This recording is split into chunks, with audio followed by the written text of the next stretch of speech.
Bill gates అంటే IT దిగ్గజం, చంద్రబాబు అంటే ఐటీ ప్రమోటర్. ఎవరెలా అనుకున్నా ఈ ఇద్దరి గురించి మాత్రం ఇంటా బయట ఇలాంటి మాటే వినిపిస్తుంది. మరి అలాంటి గేట్స్ని ఐటీ హబ్గా మారుతోన్న విశాఖకు తీసుకెళ్లకుండా చంద్రబాబు అమరావతిలో ఆతిథ్యం ఇవ్వడం ఇప్పుడు చర్చనీయాంశం అవుతోంది. ఇంతకీ ఏమిటి సంగతి?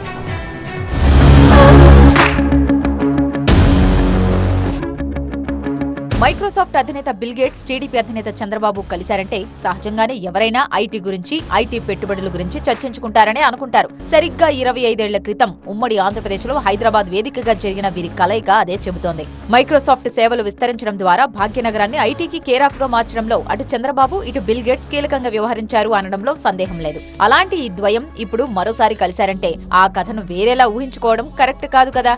కానీ ఈసారి మాత్రం వీరిద్దరూ రూటు మార్చినట్టే కనిపిస్తోంది. ఐటీ దిగ్గజంగా పేరున్న బిల్ గేట్స్ ఏపీకి వస్తున్నారంటే ఆ రంగంలో పెట్టుబడులపై చర్చించడానికేనని ఎవరైనా అనుకోవడంలో తప్పులేదు. కానీ ఐటీకి కేరాఫ్ గా మారుతున్న విశాఖకు వెళ్లకుండా కేవలం అమరావతి, విజయవాడలో మాత్రమే పర్యటించి బిల్ గేట్స్ తిరుగుపయనం కావడం చర్చనీయాంశమవుతోంది. అంతేకాదు ఈసారి ఆయన ఫోకస్ అంతా వ్యవసాయం, ఆరోగ్య రంగాలపైనే ఉండటం మరో విశేషం. ఆరోగ్య రంగంలో ఏపీ ప్రభుత్వంతో కలిసి సంజీవని ప్రాజెక్టుకు శ్రీకారం చుట్టారు. ఈ ప్రాజెక్టు ద్వారా ప్రధానంగా గ్రామీణ ప్రాంతాల్లోని ప్రజలకు అత్యాధునిక డిజిటల్ వైద్య సేవలను అందుబాటులోకి తీసుకురావడమే లక్ష్యంగా తెలుస్తోంది. ఇందులో bill and Melinda gates foundation తో పాటు టీసీఎస్ కూడా భాగస్వామిగా వ్యవహరిస్తోంది.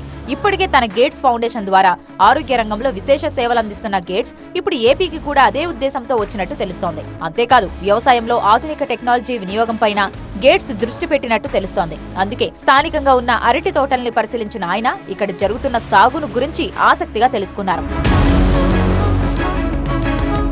సాధారణంగా అయితే చంద్రబాబు గూగుల్ డేటా సెంటర్ తో సహా పలు ప్రతిష్టాత్మక ఐటీ సంస్థలకు వేదికగా మారిన వైజాగ్కే బిల్ గేట్స్ ను తీసుకువెళ్లేవారు. కానీ ఆయన పర్యటనను రాజధాని అమరావతికే పరిమితం చేయడం వెనుక చంద్రబాబు భవిష్యత్తు వ్యూహం లేకపోలేదనే చర్చ జరుగుతోంది. ఇటీవలే క్వాంటమ్ కంప్యూటింగ్ వ్యవస్థకు పునాదిరాయి వేసుకున్న రాజధాని అమరావతిని బలంగా ప్రమోట్ చేయడం కోసమే ఇలా చేసుంటారనే అభిప్రాయం వ్యక్తమవుతోంది. ఆరోగ్య, వ్యవసాయ రంగంలో డిజిటలైజేషన్ మరింత బలంగా విస్తరించే వ్యూహం కూడా ఉండొచ్చనే ముచ్చట వినిపిస్తోంది. దీని ద్వారా ఈ రెండు రంగాల్లో గేట్స్ ఫౌండేషన్ ద్వారా భారీగా ఆర్థిక సాయం పొందే అవకాశం లేకపోలేదు. మొత్తానికి అప్పుడేమో ఐటీ సాయం, ఇప్పుడేమో ఆరోగ్యం, వ్యవసాయం. చంద్రబాబు, బిల్ గేట్స్ అనుబంధం కొత్త రూపు సంతరించుకుంది అన్నది మాత్రం స్పష్టమవుతోంది. ఇది నవ్యాంధ్రను అభివృద్ధి వైపు మరింత వేగంగా అడుగులు వేసేలా చేస్తుంది అనడంలో అతిశయోక్తి లేదంటున్నారు ఎక్స్పర్ట్స్. దానికి 2.5 దశాబ్దాల క్రితం హైదరాబాద్లో వీరిద్దరూ కలిసి వేసిన ఐటీ విత్తనం వటవృక్షంగా మారడమే ప్రత్యక్ష ఉదాహరణ అంటున్నారు. మరి ఆ మ్యాజిక్ మరోసారి రిపీట్ అవుతుందా? అది ఏ రేంజ్ లో ఉంటుంది అన్నదే ఇప్పుడు ఆసక్తి రేపుతోంది.